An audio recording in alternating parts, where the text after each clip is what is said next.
Good afternoon, everyone. I'm New York State Senator George Maziarz from Niagara, Orleans, and Western Monroe County. And I'm proud to be here today with my colleagues, Senator Griffo, Assemblyman Camara, and Assemblyman Keith Wright. And also, we are very happy to be standing here with our friend Ray Hallbreder, a representative of the Oneida Indian Nation. People from all backgrounds and all walks of life have experienced discrimination at some point or another, and have had offensive language used towards them in their background. As an American of Polish descent, I can tell you that I myself have not been immune from those experiences. We stand here today united, Republicans and Democrats, Assembly members and senators, to say that enough is enough. Since 2011, I have chaired the Senate Committee on State Native American Relations. In that capacity, I've traveled the state and met with leaders of every nation. From the first time I met Representative Hallbreder, he has always stressed the need for respect among peoples and nations. Respect is the basis for which all things flow, including the ability to have a dialogue and work to solve problems. Ray and I have had that kind of relationship and worked together to solve the issues that were outstanding between the nation, the Oneida Nation, and the state of New York. None of that would have been possible without respect. The use of derogatory terms undermine respect and open up wounds of the past injustices needlessly.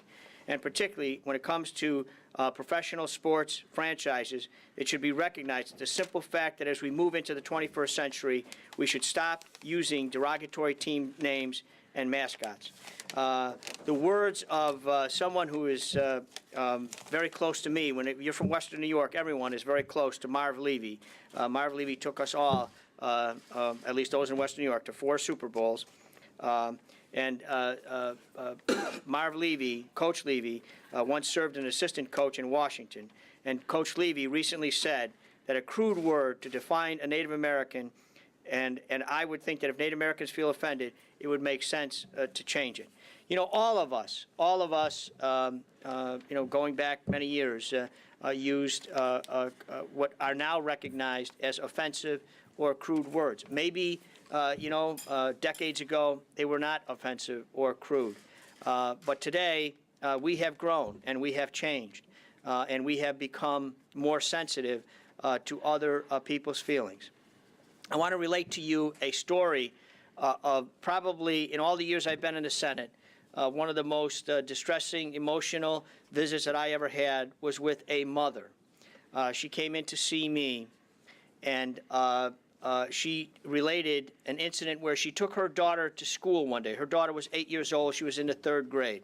And her daughter had Down syndrome. And as she was walking down the hallway to the 3rd grade classroom, she got to the classroom, and there were a bunch of other little girls, 8-year-old 3rd graders, standing out in front of the classroom door.